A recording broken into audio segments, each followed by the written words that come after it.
Tonight Bulletin presents The Royal Gardener, written and read by TF Ahmad. The prisoner was led down the paved lane, a guard at each arm clutching his elbow with a painful grip. They approached the entrance gate at a slow pace, as if every step was another part of the prisoner's punishment. The palace gate towered over him, its ornate ironwork gleaming in the harsh desert sun. The prisoner stared at the gate with a resigned sadness. He had once entered these gates with full honors and an enormous entourage worthy of any nobleman in Rishka. Today, however, the sight of the imperial gate did not inspire awe, only dread. The three men marched through the gate, entering a shaded hallway topped with a barrel vault. The temperature difference was remarkable, and the prisoners sighed with relief at his escape from the heat. Neither guard made a sound, though the prisoner knew they had been perspiring as much as he had. His relief was short-lived, however, when he remembered where he was. On either side of him were niches periodically puncturing the walls. Each niche displayed a human head, fresh from execution, barely decayed. The eyes of the recently deceased stared at the prisoner in horror, their final suffering painted on their faces for eternity, or until the heads decayed. Next, they entered the first court, which was bustling with activity. The perimeter was lined with archways and a covered arcade lined with shops.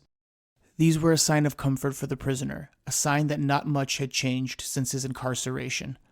The vendors sold textiles, milled wheat, jewelry, swords, and artifacts from the outer lands.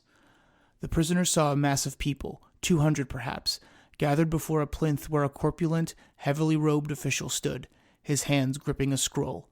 The prisoner could hear the man's voice billowing over the standing crowd. "Today, on the day of the sun, 23rd day of the 8th month of the 1023rd year, I hereby declare the start of the recording of grievances." The overweight man rolled up his scroll into a neat cylinder, placed it inside his robe, and stepped off the plinth. The crowd dispersed in haste, harassing a set of kiosks amid the court. Perspiring and rushed scribes noted names, dates, and features of as many complaints as accurately as the human hand would allow. The prisoner heard small pieces of those complaints. They ranged from, "Brother Hamid stole 9 of my sheep," to, "A drunk vagrant assaulted my daughter and the local constable hasn't taken action," to, "The mighty Sultan still has not paid us for the harvest we provided for his emissary dinner." The prisoner shook his head at the sight, being all too familiar with the futility of voicing such grievances. The guards led him in a straight line past the throng towards the central gate heading to the second court. The gasp escaped his lips before he had a chance to suppress it. He had heard of the example stones before, yet he had never seen them with his own eyes. The marble pillars, echoing the niches in the hallway, contained severed heads of offending nobles, some of whom the prisoner knew. He mouthed a silent prayer as he passed a display of ears, tongues, and noses rotting in the sun. He tried not to inhale through his nose. After passing through this court, which was made more unsettling by its lack of people, the prisoner was let go. The suddenness of the action caused him to stumble forward. After he regained his balance, he turned to find the guards already retreating in silence. "Hey!" the prisoner called back, his voice echoing on uncaring stone. Nobody answered. The prisoner turned without another thought and continued on his own. He was once again in a hallway, though mercifully this one had no niches. This hallway was bright and magnificent. Jade columns rose on either side of the prisoner towards the heavens, terminating at a glass roof that let in a thick blanket of sunshine. The stones on the floor were smooth and level, his thin slippers finding no sharp stones or offensive bumps. Unlit candles in numerous sconces sagged like tree branches after the once-yearly rainfall. He was alone among the columns of the empire, unshakable like fanatical soldiers. He shivered despite the warmth of the sun. He walked towards the Sultan's council chamber to receive his official sentence. He entered this room trying to swallow the large lump that had lodged in his throat. The door to the chamber hardly made any noise as he pushed it open. The room was small and dim. Lanterns with large dancing flames lit each corner of the room. 3 men were seated behind a massive stone table. The prisoner could not see their faces. "Salah Bur Nashim," the man in the center said. The prisoner stiffened at the mention of his full name. It seemed these days that an announcement of his full name was always followed by bad news. "Salah Bur Nashim," the man repeated with more ice in his voice. He remembered how he was supposed to respond. "It is me," the prisoner said. I am here. And are you aware of your crime? A second man asked. I am. And are you aware of the charges levied against you, and the way the Empire has judged your actions? Asked the third man. I am. In the silence that followed, Salah had a chance to think of what was to come. He knew he had few options. He must submit to the will of the court, no matter how bizarre he truly believed their customs. A goblet made of pitted bronze was pushed forward on the table. The man in the center spoke. Approach the table, and drink from this cup, as commanded by your ruler. Salah could not see the man's face, so he could not see the man's lips move. It seemed like the darkness itself was speaking to him. The prisoner approached the table and lifted the cup to his lips. The sweetened milk was cool and refreshing, but he had no time to enjoy this fact. His mind was racing as to what he would see at the bottom of the cup. As he took his last sip and placed the cup on the table, a momentary flash of light caught his eye. He held his breath. The man in the center of the table looked into the cup, then passed it to either side, receiving identical nods from each man. He reached inside the cup and held a palm-sized coin up in the meager light. It is red, the man declared, holding the coin out for Salah to see. Please proceed to the royal gardens. He motioned towards a door to his left that Salah had not noticed until now. He quickly looked at the opposite wall and saw a second door. Had the coin been black, he would be walking through that door right now. He shuddered. Instant death. That's what the black coin meant. Though he wasn't sure of the method of execution, he could only imagine so many methods that caused instant death. Though he knew of the ritual for sentencing by heart, he never figured out what the red coin meant. It could mean a pardon, or a chance to plead your case further. Nobody knew. It was a guarded secret of the Empire and the royal court. Salah had not been given the chance to probe the machinations of the royal court like the rest of his family. He had put a stop to that very early. He stepped through the door. Sunlight blanketed him and paradoxically gave his entire body a momentary chill. When his eyes adjusted, he found himself outside on a patch of grass surrounded by walls of latticework interlaid with flowers and vines. Their myriad colors danced in the wind like the dress of a court dancer. At the opposite end of the space stood a man in a pristine velvet robe. He wore a tall, round turban and sported a finely tailored mustache. His skin was dry despite the heat and his choice of clothing. Salah did not like the smile on the man's face. Ah, the man said. So they've sent you to me. Salah said nothing. He was probably expected, so the man's hungry astonishment made little sense to him. Perhaps it was all an act. Do you know who I am? The man asked, his voice as smooth as his robe. Salah shook his head. I know who you are, Salah Bur Nashim. Again with his full name. The prisoner swallowed at his own pretension of doom. There was an uncomfortable silence marked only by the sound of the wind and the occasional chirping of a bird. The robed man took a firm step forward. Salah jerked and took a step backwards, a spike of fear jolting up his spine. I am the royal gardener, the man said. Salah froze. The fear in his body burned like hellfire. He had heard of the royal gardener, of course, but he wasn't supposed to be real. The royal gardener was a story your parents told you when you misbehaved. Go to sleep, Salah, his mother would say, or I will send the royal gardener after you. He was said to be 10 feet tall with claws and wings. He was said to be able to jump to astonishing heights. It was also said that he would kill you by sucking your breath right out of your lungs. Salah indeed felt short of breath in front of this man, even though he had no visible claws or wings. Now do you know who I am? The royal gardener asked. Salah nodded. You nod, the gardener said, but you do not know what is coming next. You will soon. Again, that hungry smile painted his face. You will race with me, he said. 1 lap around the royal gardens. He abruptly turned and walked through a doorway in the latticework. Salah followed. On the other side were 2 forked paths meandering through a lush cascade of bushes, flower beds, and bubbling fountains. It would have been relaxing if his reverie were not interrupted by that sly voice. You will take this path, the gardener said, pointing towards the path closest to Salah, and I will take this path. He pointed down the opposite path with his first 2 fingers. We will meet at the end of our respective paths. The royal gardener brought his hand up in front of him, then closed it into a fist as if grabbing a staff. His hand continued to clench until his knuckles turned white and his face strained with effort. After a few excruciating seconds, he opened his hand and lowered it. With that, he took his spot at the start of the path. Salah walked to his path and held his breath. Gods, the gardens were beautiful. The path was smooth and slithered before him like a serpent stalking its prey. The bushes were sculpted into a rectangular shape so they stood waist high. Flowers of every type sprung from these bushes at just the right height for bending over and inhaling their scent. The water from the fountains arced through the air and landed into adjacent pools which bubbled like a summer brook. "Impressed?" came the snide comment from the royal gardener. Salah turned to his opponent. "Where did you acquire such beautiful flowers?" "I have been to all corners of the globe, gathering specimens and seeds to be presented to His Excellence. Once he approves the flowers, they are worked into this garden using bin Hamid's principles on floral arrangement." Salah was impressed. In fact, he was mesmerized. He was pretty sure some of these flowers could not possibly grow in this climate, and thus should not be flowering. Yet here their petals sprouted, their hues magnificent. "I have tended this garden with a loving hand. Each seed was pressed into the ground by my own thumb, each piece of shrubbery watered by hand." The reverie in the royal gardener's voice brought on a dizzying sense of unreality. Salah assessed his situation. He was to run in a foot race with the Sultan's gardener. If he lost this race, he was sure he would die.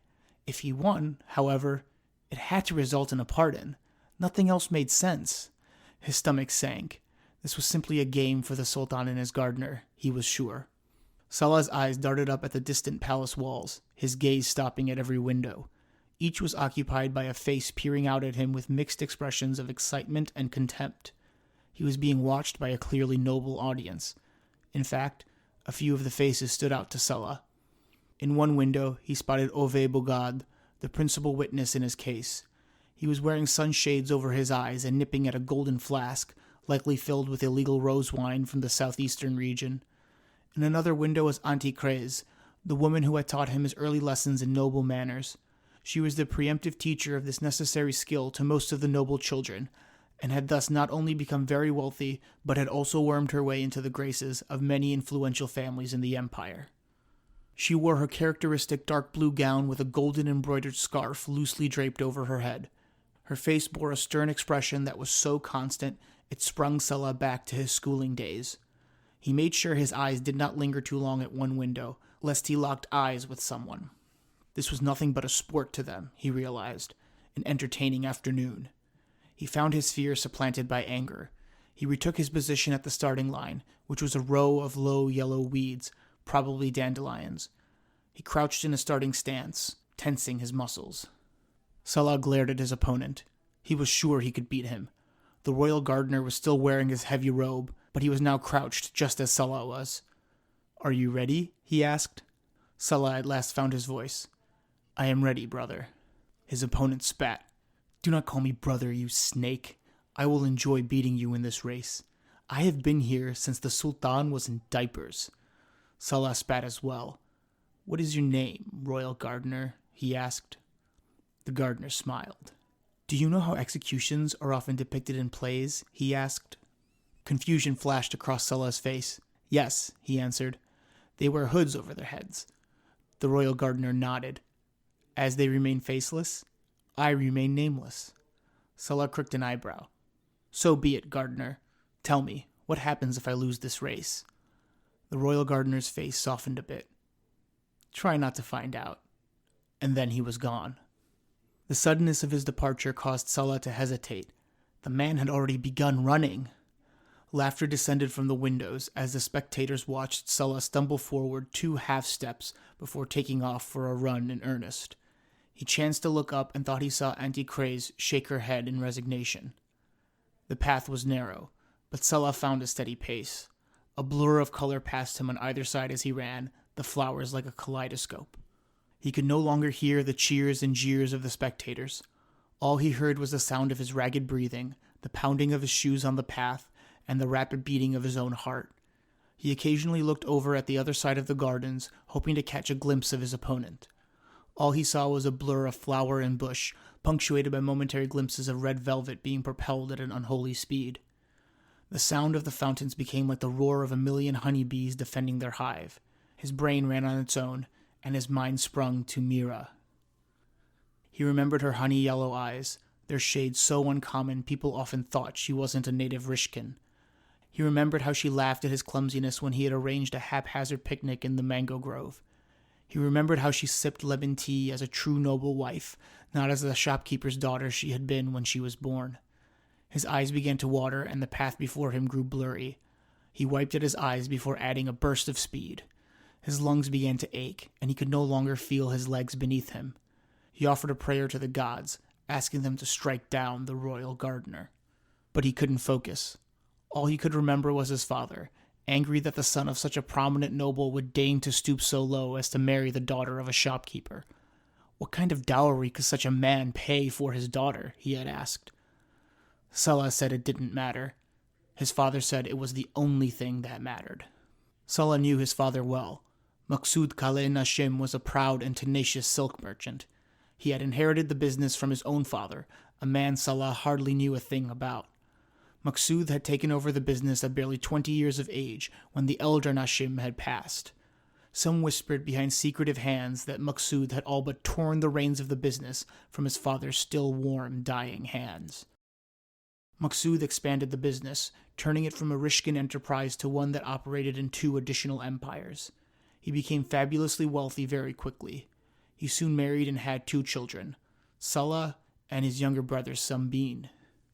Sulla had grown up in constant fear of his father's sharp tongue and distressing language. He was always polite in company, but behind closed doors, Sulla would swear his father transformed from a dignified noble to a dock worker without a penny to his name. When Sulla had spoken to Mira about his father's words, she rubbed his back and soothed him. She would say that his father was wrong. She would tell Sulla that he was brave for speaking up. She would tell him that he would never have to face him alone anymore. It was in the shade of that mango tree that he found the right choice. They got married in a secret ceremony attended by only a handful of close friends. Despite hasty floral decorations and a royal clerk who showed up smelling of rose wine, the wedding went on with the usual elated spirit. His brother Sambin had showed up with the daughter of another prominent noble. His closest cousins were in attendance, telling the other guests that they'd told their disapproving families that they were whiling away the evening at a tea house. His tacitly supportive mother showed up as well. Her visit was brief, however, lest her husband grow suspicious of her long absence. Every guest wore their finest garments. They all danced, mixed company, and drank entirely too much coffee. When Maqsood found out about the clandestine nuptials, he flew into a rage. Most of what he said had been blind insults to Sulla and Mira both. He'd spoken of class and prestige and respect and honor, but all Sulla heard was one long excuse for wanting control. Sulla stood by his decision, standing upright and glaring at his father in his eyes as Maqsood called for his secretary. Obara, the Nashim family secretary, strode into the room on stick-thin legs. He carried a leather case holding a long scroll. He unrolled the scroll on a table and looked up at his master through thin spectacles. In very official language, Maqsood Nashim disinherited his son. Obara took down every word and signed the document after Maqsood had looked it over. The wealthy noble then signed the document himself and asked his son to sign. Sulla signed the death of his future wealth without trembling. Mira defiantly signed the document as a witness. The next few years were hard. Sulla had used any connections he had remaining to him. He eventually started working at the business of a family friend called Ray's Dry Goods. As the business grew, Sulla's role at the company grew, and he was back to a comfortable level of living with his wife. But then, one summer morning, Mira had been at the market shopping when she'd collapsed in the street. The doctor was summoned and a diagnosis was made. She had caught a virus that had been popping up occasionally in Rishka. It was thought to originate from a batch of tainted figs. It caused severe dehydration, loss of appetite, and discoloration of the skin. Every spare penny was expended for her treatment. Every spare second was spent by her side. But despite his best efforts, Sulla could not pay the exuberant expense required to keep Mira healthy. They sold their modest home and moved in with Mira's parents above their shop. Sulla wrote letters to his father, begging for a loan. When he didn't answer, Sulla wrote to his mother. She answered every letter, but they always said the same thing. Maqsood was set in his ways, and when he held a grudge, it was for life. It did not take long for Sulla to get desperate. "You sound pretty tired," came a voice that sounded as if it were coming from every direction. "You can have a rest if you like." That damn royal gardener is taunting me, thought Sulla. He gritted his teeth, but soon opened his mouth when breathing became difficult. He coughed and sputtered before catching his breath again. He did not seem to even have the luxury of grimacing. "Salah Burnashim," came the ubiquitous voice of the royal gardener. "Speed is something you cannot steal." Sullah's body grew cold. He heard laughter from the crowd, still watching his progress. He was angry now. He pumped his arms fiercely and willed his legs to lengthen their strides across the hard earth. He smiled in satisfaction as he heard the taunting voice of the royal gardener slip behind him. Sullah's desperation initially manifested itself as an accident. He was responsible for the counting of currency at the end of each week and marking the amount in a ledger. He would then take the leather satchels of money into the basement of the office, where they were locked away in a complex safe. He often completed this task alone. One night, one of the satchels tore along an old seam. Coins and bills spilled out onto the basement floor and scattered to all corners of the safe. After fixing the bag, he counted the scattered currency and found it totaled 1,000 lira. It wasn't a large sum, but it was enough to buy 2 weeks' worth of medicine for Mira. With very little thought, Sulla pocketed the money and made sure the ledger was 1,000 lira short. That is how Sulla began to finance his wife's treatment. It was only a few lira at first, not enough for anyone to notice if he doctored the ledger carefully. But Mira did not get any better. In fact, her condition grew worse with each passing week. It was like watching a tree descend from fall to winter in the Northlands. The sums began to increase. First it was 1,000 lira a month, then it was 5,000, soon it was 10,000. His employers began to notice a dip in revenue, despite not seeing any outward signs of strife to the business. But it wasn't the business owners that finally caught up to Sulla. Ove, a corpulent middle-aged tax collector, was making his precise calculations at his desk when he noticed a dip in tax payments from a certain dry goods business. When he examined copies of the company's ledgers, he found that their monthly revenue had been falling considerably. This wasn't suspicious in and of itself, but he found that no other dry goods business suffered the same loss. He still wasn't suspicious, but merely curious. Ove was a very resourceful man. He was able to make inquiries into the state of the very robust dry goods business, and found that there weren't any lack of sales to justify the fall in revenue he was seeing. He paid a little visit to the offices of Ray's Dry Goods, and found it very easy to trace the fate of the lost revenue. Sulla was arrested at his home as he was preparing a light dinner for Mira. She hadn't been able to eat much lately, and the little she ate usually ended up in the bucket beside her bed. It was hard to look at her. He was hyper-aware of the gray pallor of her skin, the thinness of her frame, the somber expression in her eyes. But he did not feel helpless. He felt empowered by his decision to embezzle from his place of work. That feeling of empowerment lasted until he heard the heavy knock of the royal constable on his apartment door. Stealing from the empire, that was the formal charge laid upon him. Sulla believed until that moment that he would simply be charged with embezzlement. Though that carried a serious sentence, it was a slap on the wrist compared to the sentence he was given. Ove laid it out for Sulla in very logical terms. He had stolen from his place of business, yes, but by not paying taxes on the money he stole, he was also robbing the empire of its ability to provide for the people. Sulla's trial was short and its punishment was swiftly announced. He would face the executioner for his crimes. It surprised Sulla a bit that his trial had no precedent. Apparently, Ove the tax collector had been trying to make tax avoidance a capital crime for a long time, and he had succeeded in Sulla's case. In the weeks that passed between his arrest and his conviction, Sulla had little word of his wife's condition. He had inquired at every interrogation and every changing of the guard. He made pleas through the hatch where his food was delivered thrice a day, but never received an answer. An eternity later, he had some news. Maksud Kale Nashim sought out his imprisoned son for an audience. He wasted no time in chastising Sulla for his crimes. He spoke of mostly the damage to his own reputation and the reputation of the family name, but he made sure to also mention Sulla's many mistakes. He mentioned Sulla's lack of business acumen. He railed against his son's soft heart and his choice of spouse. He even mentioned how much Salah's brother Sambin was a far better example of the latest generation of Nashims. Salah absorbed this with silence, like he was a desert receiving the heaviest rainfall of the year. He did not attempt to defend himself, for he felt there was nothing to defend. He felt no regret at any of his choices, even his criminal ones. It was sobering, this lack of remorse, but when he thought about it, he realized he would steal from the Empire again in a heartbeat if it meant the health and safety of Mira. The thought of her snapped his averted gaze back to his father's. "What of Mira?" he asked, his voice barely above a whisper. His father was silent before he spoke, but when he did, his steely gaze did not soften. "She does not have much time left. If she does not abandon her treatment and seek a permanent cure, she will surely die." Salah stared at his father. "There's a permanent cure?" "Yes," Maqsood said, "but it's only experimental, and extremely costly as well." Salah's face burned.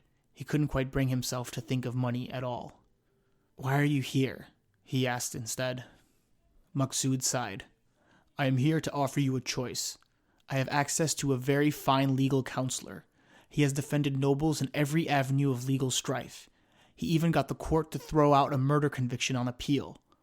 But he does not come cheaply, and as you can imagine, your recent actions have severely diminished my ability to do business as well as I used to. Unfortunately, that puts us at a crossroads. Either I can offer you the services of legal counsel, or I can offer to bring Mira to Bujil City for experimental treatment, but I cannot offer you both." Salah's stomach dropped. He knew there would be a catch. There always was when dealing with Maqsood Kale. Of course, he could likely afford both the operation and the counsel despite his claims of hardship. He just did not want to pay for both. His father had not gotten wealthy by parting so easily with his money. "I am not a monster," Maqsood said. "I would still like to help you out while I can." It did not take Salah long to decide. Without the aid of legal counsel, Salah was unable to appeal his conviction. He returned to his cell, confident that the noose of the Empire would tighten around his throat any day now.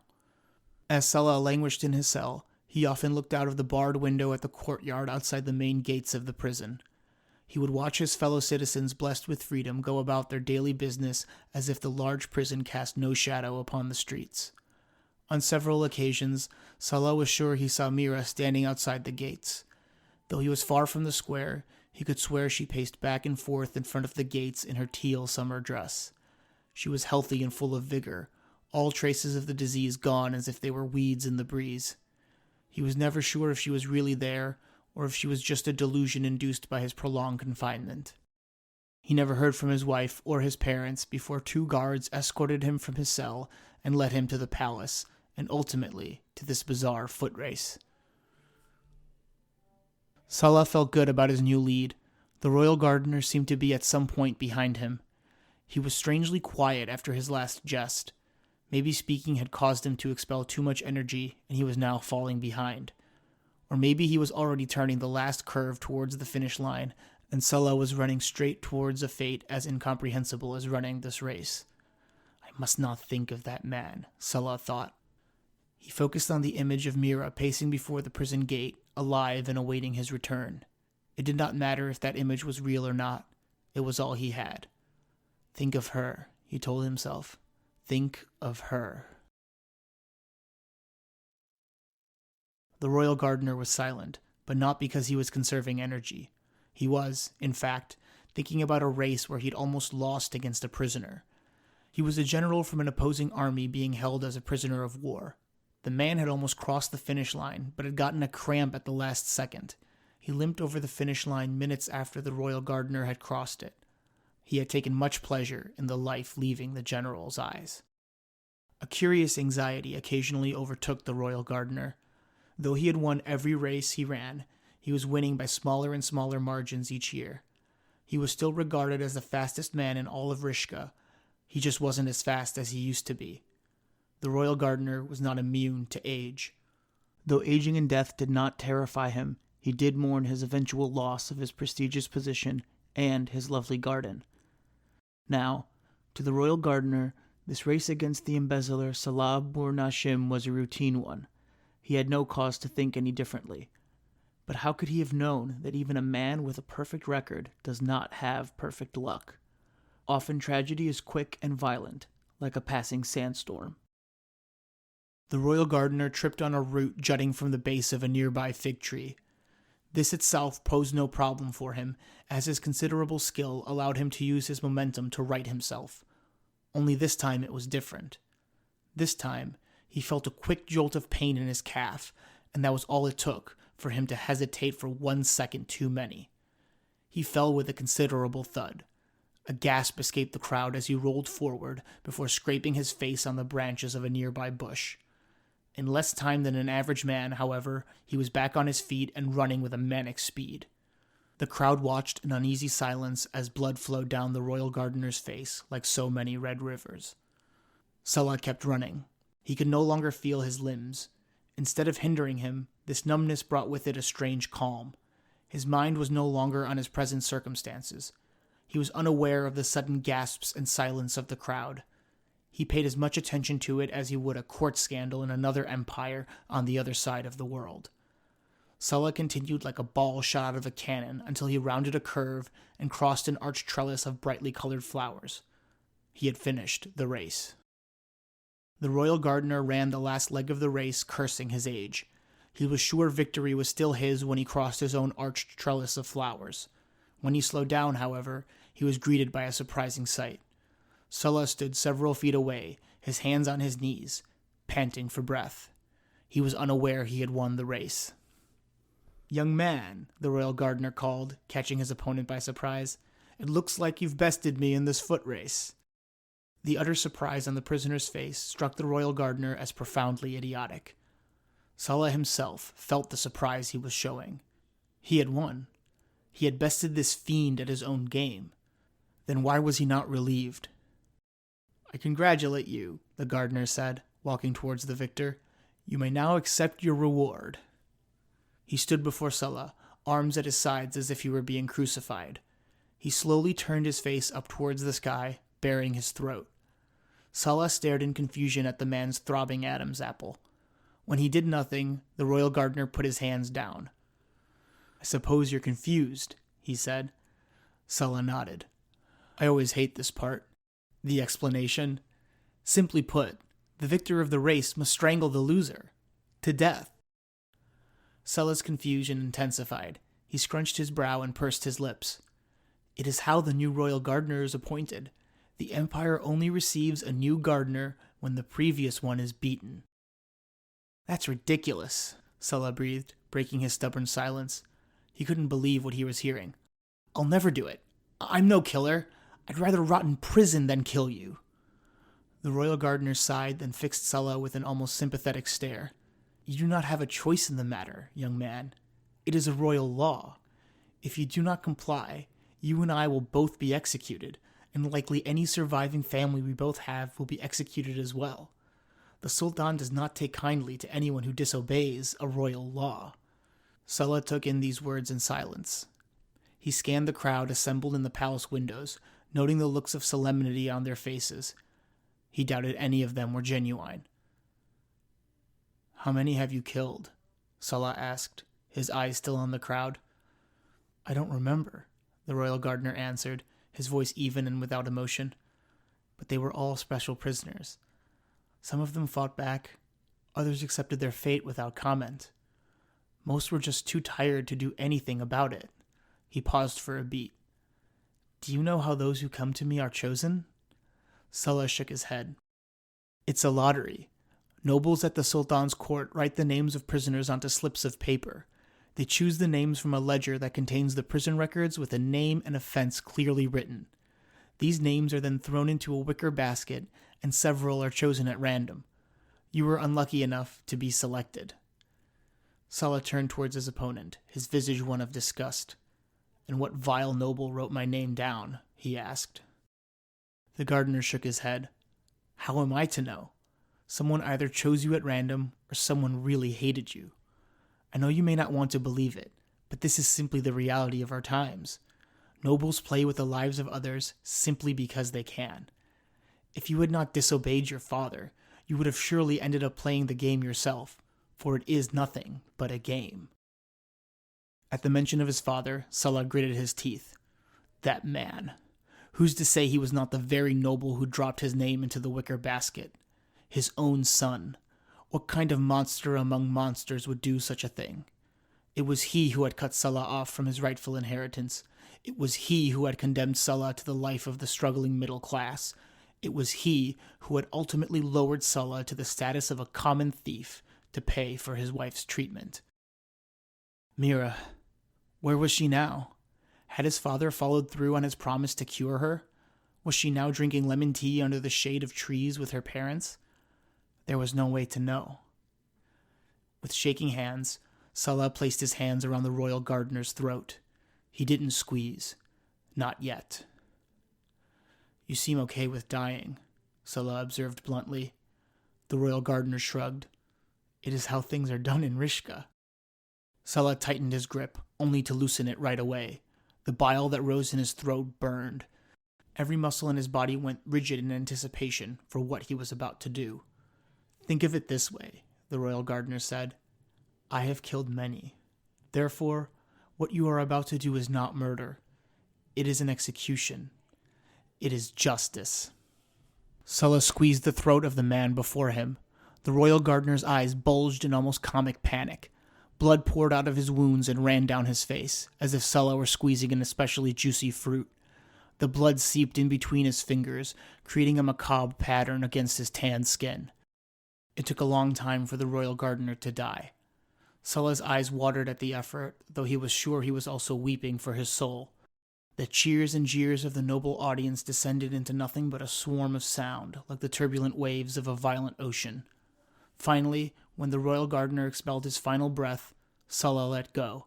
He trembled as guards emerged from seemingly nowhere and whisked him away. It was a shining summer day, one that brought with it great promise. The city was filled with the sounds of a day in motion. People poured out to conduct their daily business among the street vendors. People lazed under trees in parks and sat at cafes with sheets of taut canvas blocking out the sun. The palace's first court was filled with citizens lodging complaints at the latest recording of grievances. The scribes ineffectually fanned themselves against the heat, whilst the citizenry spoke over one another in escalating voices, as if volume was the secret ingredient in wish fulfillment. The royal gardener was tending his garden on this day, his clean blue robe contrasting his flora. His white headscarf kept him cool in the heat, and an occasional breeze made the flowers dance like whispers. At first, he had been baffled by his duties. They seemed so at odds. Run races and execute the loser, but please do not forget to gently plant the seeds for the blue hydrangeas afterwards. Be sure to water the roses and clean the pipes of all the fountains. Only then can you leave to clean the area by the finish line previously occupied by a corpse. He supposed it was about balance and contrast. One needed both in life in order to remain sane in this world. It had taken years for the royal gardener to come to terms with this balance. He resisted at first, yelling his given name and demanding to speak to his wife. But his name now had no meaning. Salah Burnashim might as well be dead. From what he heard in courtly whispers, Mira placed flowers on an empty grave once a year. He had no intention of seeing if this was true. His last glimpse of his wife was at the prison gates, if indeed he had seen her at all. It was better to remember her this way. His rage never abated at his father's cruelty. This rage had been channeled into countless victories on the racetrack, constant deaths at his own hands. He had lost count at one point, just as he knew he would. Each prisoner was morphed into the same image, the same leering noble face. It had been easy to make friends at court now that he occupied his prestigious position. Everyone was afraid of him, and he used that fear to his advantage. He found himself manipulating nobles like pieces in a game of Lusongo, for a game it was. And as with all games, rules could be bent and even shattered to secure a very specific outcome. The door from the castle chamber opened behind him. The royal gardener turned. A middle-aged noble stepped out into the blinding sun, shielding his eyes with his hands. The man was wearing a dirty white chemise over tan linen pants which were tucked into torn and frayed riding boots. This was likely the outfit the noble was wearing after he was convicted in court. That conviction had taken some work on the royal gardener's part, and he was still paying that favor off with bouquets of rare roses. The royal gardener began to explain the race, laying out every detail. He even told the prisoner what should happen if he loses. The previous gardener had withheld this information until the end of the race, which had been annoying to say the least. This new royal gardener saw himself as more transparent. The prisoner already knew the details of the race, of course, for he had played a part in the lottery many times before. What surprised the royal gardener was how the prisoner showed no recognition on his face. He had no idea who the royal gardener was. Have I changed that much?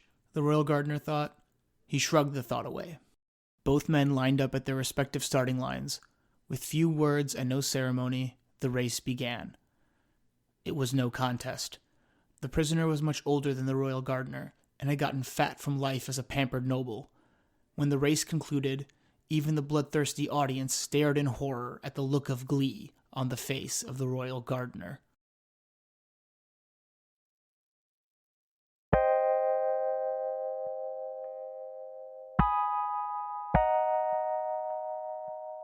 That was The Royal Gardener. Please rate, review, subscribe, and tell a friend about this podcast. Thank you for listening, and we'll see you next time on The Night Bulletin.